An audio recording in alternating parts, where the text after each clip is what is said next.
Good morning students, class 11th subject mathematics. और आज का हमारा टॉपिक ट्रिग्नोमेट्रिक इक्वेशंस। इक्वेशंस आपने पहले भी नाम सुना है। ट्रिग्नोमेट्रिक इक्वेशन से पहले आप क्वाड्रेटिक इक्वेशन पढ़ चुके हो, लीनियर इक्वेशन पढ़ चुके हो, पॉलिनॉमियल इक्वेशन पढ़ चुके हो, इन जनरल क्यूबिक इक्वेशंस पढ़ी होंगी। सो कोई भी मैथमेटिकल स्टेटमेंट जिसमें इक्वालिटी का साइन होता है उसको हम इक्वेशन कहते हैं। तो एक तरफ लीनियर पॉलिनॉमियल हो इस तरह की, दूसरी तरफ इक्वालिटी का साइन हो, दूसरी तरफ जीरो या कुछ कांस्टेंट लिखा हो, सो इसको भी हम इक्वेशन कहते हैं। इन जनरल कोई पॉलिनॉमियल है px, इसको पॉलिनॉमियल इक्वेशन कहते हैं। खाली px जो है पॉलिनॉमियल, लेकिन जब उसमें इक्वालिटी का साइन आ गया वो पॉलिनॉमियल इक्वेशन है। सो हमारी जो पहली डेफिनेशन है वो है ट्रिग्नोमेट्रिक इक्वेशन। तो ट्रिग्नोमेट्रिक इक्वेशन क्या है? An equation involving trigonometric ratios और ट्रिग्नोमेट्रिक फंक्शंस और circular functions of a variable. Variable एक अननोन होता है, तो unknown is called trigonometric equation. जिस इक्वेशन में ट्रिग्नोमेट्रिक फंक्शंस हो उस इक्वेशन को हम ट्रिग्नोमेट्रिक इक्वेशन कहते हैं। उसके बाद आता है solution. So by a solution of a trigonometric equation we mean the values of unknown, that is the variable, those values of unknown which satisfies the given equation। variable की वो values जो trigonometric equation को satisfy करें, उसकी left और right side को equal करें, उस वैल्यू को सॉल्यूशन कहते हैं। फॉर एग्जांपल एक छोटी सी एग्जांपल लेता हूं। मेरे पास एक ट्रिग्नोमेट्रिक इक्वेशन है sin θ = 0। इसके इनफाइनाइट सॉल्यूशन होते हैं, वो बाद में डिस्कस करेंगे। लेकिन थीटा की एक वैल्यू है 0 जिस पर लेफ्ट और राइट साइड इक्वल हो जाता है, sin 0 0। तो θ = 0 इज द सॉल्यूशन। तो सबसे पहले बात है ट्रिग्नोमेट्रिक इक्वेशन, फिर सॉल्यूशन। तो सॉल्यूशन वेरिएबल की वो वैल्यू है जिस पर ट्रिग्नोमेट्रिक इक्वेशन सेटिस्फाई हो जाए, means left side right side के इक्वल हो जाए, उस वैल्यू को हम सॉल्यूशन कहते हैं। ट्रिग्नोमेट्रिक इक्वेशन में सॉल्यूशन दो तरह के होते हैं। पहली बात आती है प्रिंसिपल सॉल्यूशन।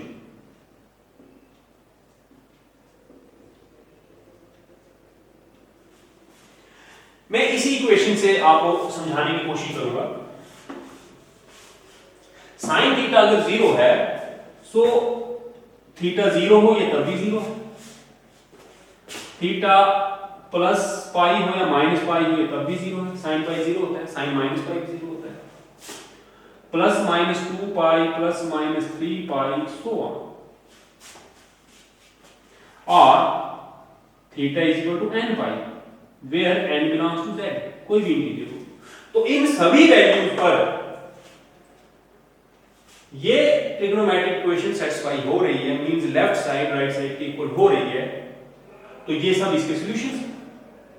इन सॉल्यूशंस में से जो सॉल्यूशन 0 से 2 पाई इस इंटरवल में हो उन सॉल्यूशंस को प्रिंसिपल सॉल्यूशन कहते हैं। फॉर अ ट्रिग्नोमेट्रिक इक्वेशन दो solution which belongs to this interval 0 2 pi or those values of variable which lie between 0 and 2 pi are called principal solutions। और नेक्स्ट जनरल सॉल्यूशन। तो बात सिर्फ 0 से लेकर तो 2 पाई तक की नहीं है। ट्रिग्नोमेट्रिक फंक्शन ज्योमेट्री में यहां तक ये एंगल होते हैं, लेकिन ट्रिग्नोमेट्री में एंगल आप जितनी रेवोल्यूशंस लेते जाएं एंगल 360 से ऊपर भी हो सकते हैं, मींस 2 पाई से ऊपर भी हो सकते हैं।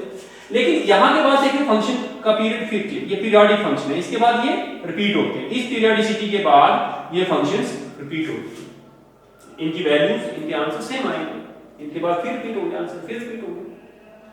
तो इस तरह के ये तो आगे कुछ पर्टिकुलर इंटरवल के सॉल्यूशन, उनको हमने प्रिंसिपल सॉल्यूशंस बोला।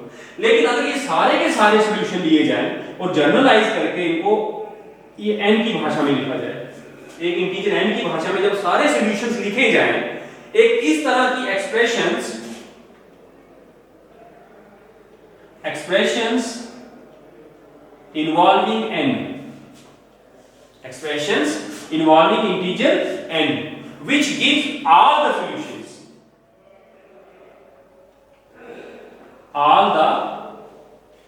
solutions of the trigonometric equation are called general solution.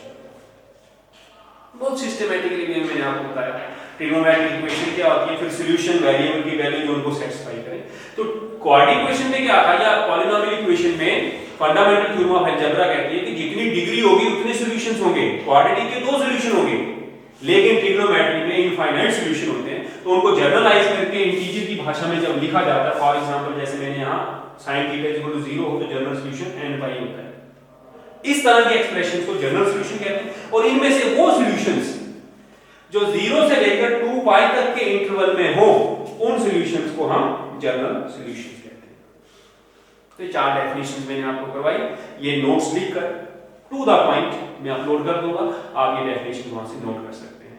हमें जो एक्सरसाइज है यहाँ की ट्रिग्नोमेट्री में जो कुछ हमने पढ़ना है वो हमें जनरल सॉल्यूशन और प्रिंसिपल सॉल्यूशन फाइंड करने हैं। सो हम टॉपिक स्टार्ट करते हैं। एक्सरसाइज करने से पहले मैं कुछ जनरल सॉल्यूशंस आपको लिखवा देता हूं। सम इंपॉर्टेंट जनरल सॉल्यूशंस ये आपको याद कर लेने हैं, जिससे कि आप क्वेश्चंस इजीली सॉल्व कर सकेंगे।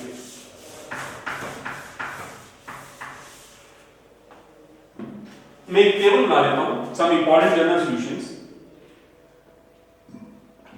Serial number,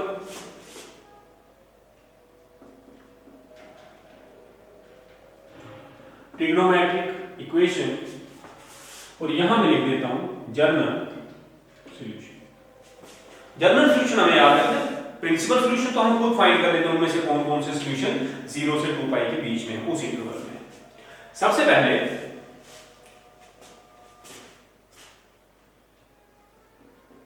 sin x equal to 0, ये अगर ट्रिग्नोमेट्रिक इक्वेशन हो तो आपका सॉल्यूशन, ये मैंने अभी एग्जांपल कराई थी, जनरल सॉल्यूशन n पाई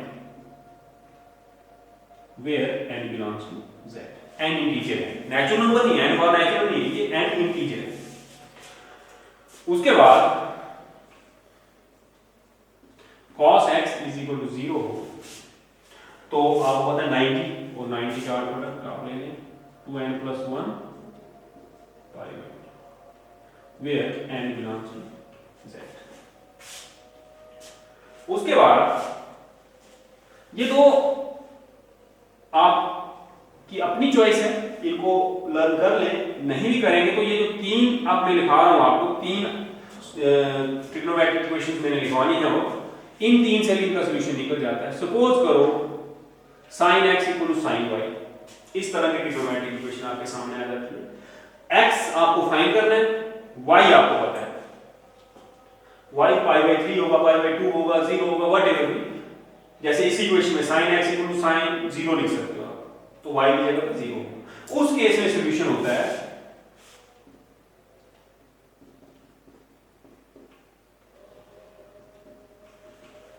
ये जनरल सॉल्यूशन है, इसको याद कर ले। सिमिलरली अगर cos x = cos y हो फिर जनरल सॉल्यूशन, तो फिर जनरल सॉल्यूशन होता है, मैं आपको फाइंड करके बताऊंगा, अभी फिलहाल टेबल बता रहा हूं कि आपने ये याद कर लेंगे। ये कैसे सॉल्यूशन आते हैं मैंने अभी पीछे आपको सॉल्यूशन अपना ट्रिग्नोमेट्रिक आइडेंटिटीज करवाई है, उनको यूज करके हम फार्मूला यूज करके हम ये फाइंड कर सकते हैं सॉल्यूशन। तो फिलहाल इसका सॉल्यूशन है 2n pi ± y, this is the general solution, and the last one is tan x is equal to tan y, then the solution is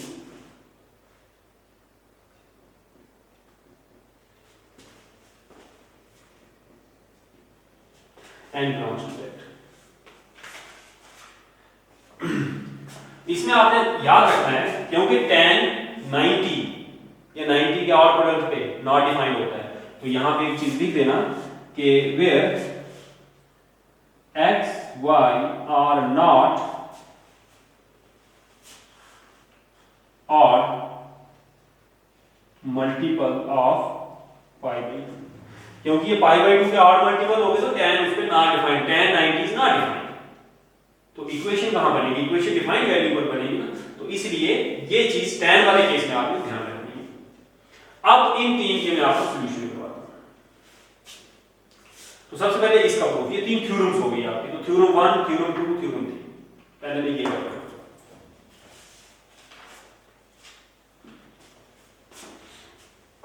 ये आपने चार्ट नोट कर लेना है, नोट्स में मैं लिख के दे दूंगा और इसको आपने याद करना है ताकि आप ट्रिग्नोमेट्रिक इक्वेशन सॉल्व कर सकें।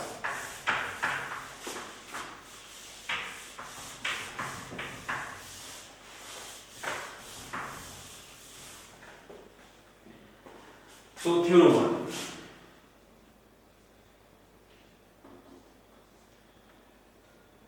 sin x is equal to sin y. This implies sin x minus sin y is 0. This implies 2 cos c plus d by 2 sin c minus d by 2. Sin c minus sin d, 2 cos c plus d by 2 sin c minus d by 2. ठीक है, तो अब इसमें देखें तीन quantities हैं हमारे पास 1, 2 and 3, तीनों का प्रोडक्ट 0 है, तो 2 तो 0 हो नहीं सकता है। whenever AB is 0 then either A 0 or B 0. Similarly if A, B, C are 0 then either A or B or C 0. So 2 0 हो नहीं सकता है, तो 0 होगा cos x 0 और sin equal to 0। ठीक, अब आप जानते हैं कि cos 0 कितने में होता है, अभी ऊपर टेबल रखाया था, cos x 0 implies x is equal to 2n plus 1 pi by 2. So this is x plus y by 2 is equal to 2n plus 1 pi by 2.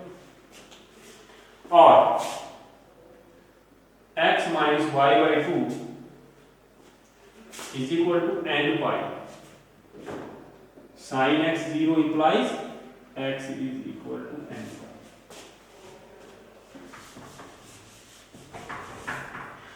So इन दोनों में जो n है वो इंटीजर है, ये आप जानते हैं। sin थीटा 0 हो तो थीटा n पाई होता है, cos थीटा 0 हो तो theta 2n plus 1 pi by 2। ठीक है, this implies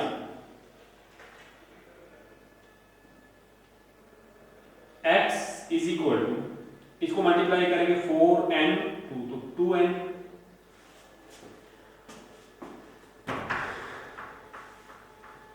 प्लस 1 2 2 कैंसिल, तो ये हो गया पाई माइनस 1 और 2n pi plus 2 cross multiply किया y साइड लिया, यहाँ 2 क्रॉस मल्टीप्लाई किया 2 2 कैंसिल हो गए, डिवाइड हो गए, तो y इधर लिया माइनस y हो गया। अब इसमें थोड़ी सी चेंज करके इसको जनरलाइज करके मैं लिखूं 2n plus 1 pi plus minus 1 raise to power 2n plus 1। आप सब जानते हैं 2n प्लस 1 किसी भी इंटीग्रल वैल्यू के लिए ऑड नंबर होता है, तो माइनस 1 की पावर ऑड करेंगे तो माइनस हो जाएगा, और 2n पाई प्लस माइनस 1 की पावर 2n, आप सभी जानते हैं कि 2n इवन होता है, किसी भी इंटीजर के लिए 2n इंटीजर है, तो इवन इंटीजर है, तो माइनस 1 की पावर 2n करेंगे प्लस ही रहेगा। ऐसा लिखने का क्या है, तो आप इनको कंबाइन करें, combining these two results we get x is equal to, देखें ये ऑड ये इवन, तो इंटीजर दो ही तरह के होते हैं, एक ऑड होता है एक इवन होता है। अगर ऑड हुआ तो ये माइनस आ जाएगा, इवन हुआ तो ये प्लस आ जाएगा, तो मैं इसको लिख सकता हूं n pi plus minus 1 raise to power n 1 where n belongs to, यहां ये दो थे, ऑड अलग थे इवन अलग थे, मैंने ऑड और इवन इकट्ठे कर दिए। ऑड वाले केस में भी पावर ऑड है, इवन वाले केस में पावर इवन है। ऑड वाले केस में यहां ऑड मल्टीप्लाई है, इवन वाले केस में यहां, तो जब मैं 1 लूंगा तो 1 ऑड है, ये फार्मूला, जब इवन 2 लूंगा तो ये फार्मूला। तो ये हो गया आपका जनरल सॉल्यूशन। आप चेक कर सकते हैं जो मैंने ऊपर अभी आपको टेबल लिखवाया था, sin x equal to sin y हो तो जनरल सॉल्यूशन यही होता है, तो आप लिख सकते हैं which is the required general solution. इस तरह से बाकी के 2 पार्ट आपने करने हैं। वो 2 पार्ट आप कर लेंगे, उनको याद भी कर लेना है, उनका रिजल्ट जो है वो याद रखना है। अब हम एक्सरसाइज करते हैं। तो एक्सरसाइज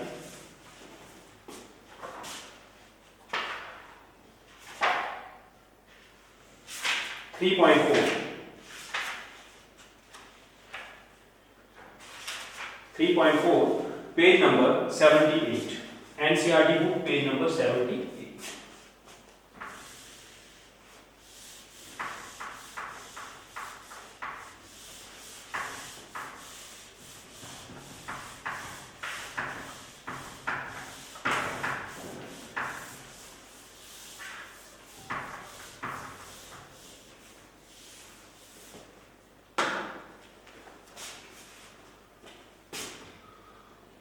एक्सरसाइज 3.4 क्वेश्चन नंबर 1 से लेकर 4 तक आपको जनरल सॉल्यूशन भी फाइंड करने हैं और प्रिंसिपल सॉल्यूशन भी फाइंड करने हैं।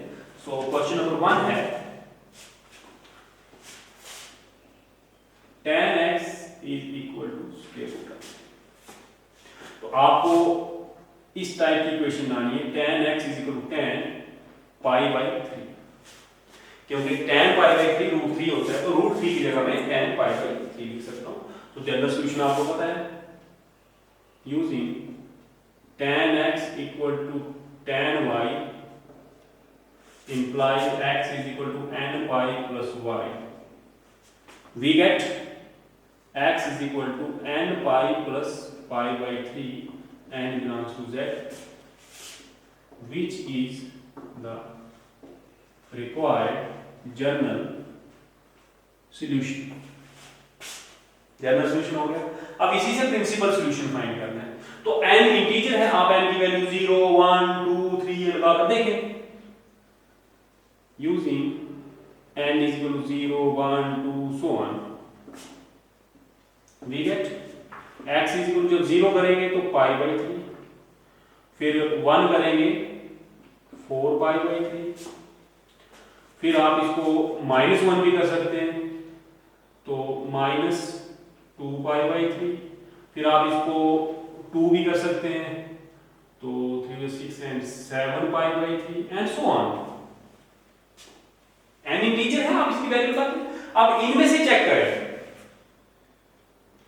क्योंकि 0 -1 2 इनके आसपास हमने कर दिया, तो नेगेटिव वाली साइड में आप देख रहे हैं माइनस आएगा और पॉजिटिव वाली साइड में वैल्यू बढ़ती जा रही है। अब इनमें से चेक कर लें, here pi by 3 4 pi by 3 belongs to 0 2 pi, तो प्रिंसिपल सॉल्यूशन इसी रेंज में होते हैं।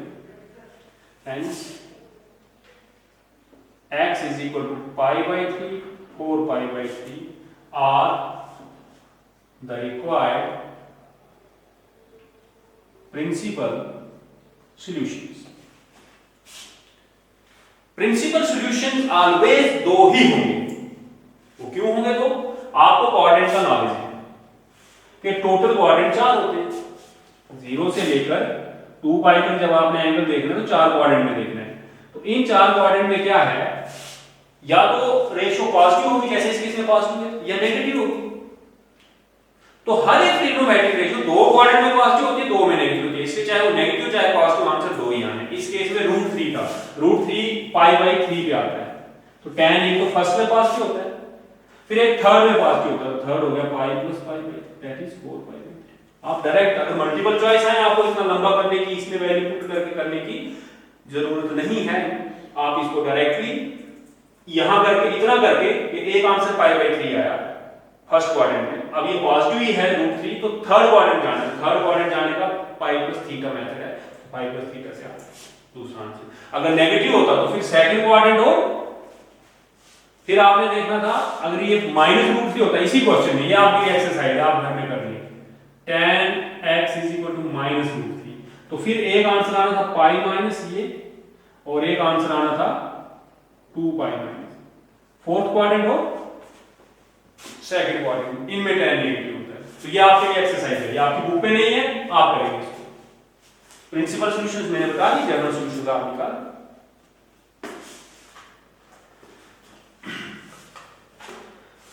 एक क्वेश्चन और करा देता हूं।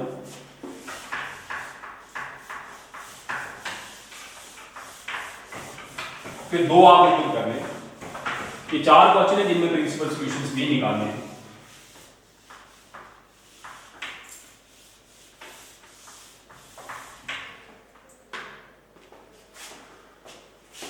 क्वेश्चन नंबर 2, सो इसमें है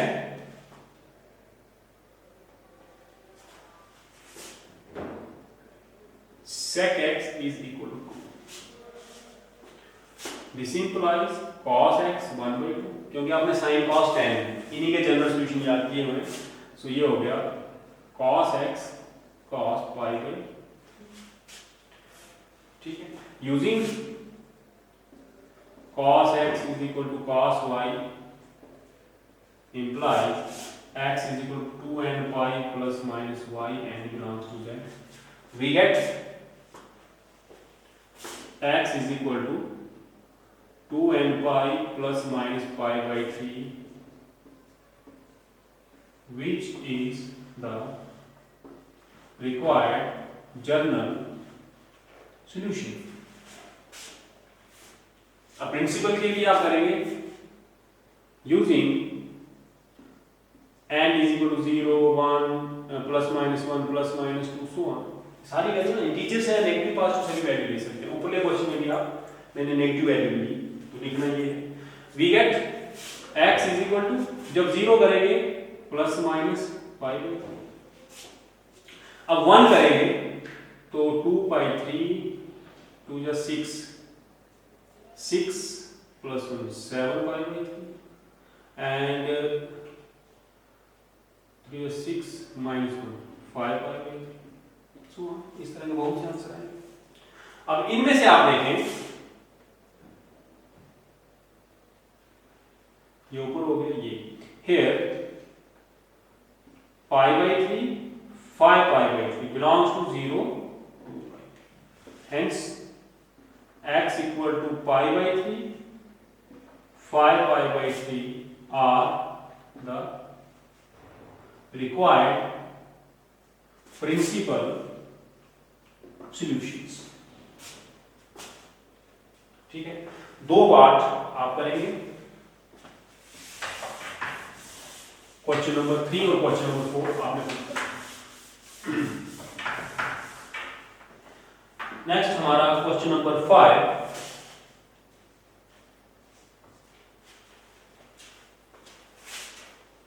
cos 4x is equal to cos 2x, तो इनको सॉल्व करना है, मींस x की वैल्यू निकालनी है, सो ये आ जाएगा cos 4x minus cos 2x is 0, this is cos c minus cos b minus 2 cos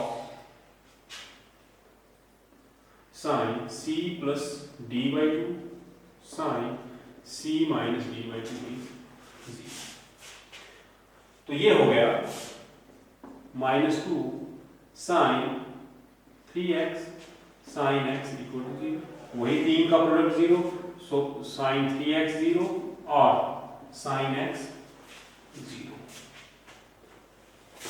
so this implies 3x is equal to n pi और x is equal to n pi, n belongs to z, क्योंकि sin theta जब 0 होता है theta n pi होता है, so this implies x is equal to n pi by 3 और x is equal to n pi, n belongs to, तो question number 5 से onward 9th question तक आपने सिर्फ जनरल सॉल्यूशन ही फाइंड करने, तो फाइंड हो गए, hence x is equal to n pi by 3 n pi, n belongs to z are the required general solutions. तो इसमें अब 4 पार्ट बचे हैं, उनमें यही करना, 5 पार्ट है उनमें यही करना है आपने, तो आप ट्राई करें, जो आपसे नहीं हुआ मैं कल कराऊंगा, और कल फिर हम जो नया टॉपिक ट्रिग्नोमेट्री में एक टॉपिक बचा है वो हम कल स्टार्ट करेंगे।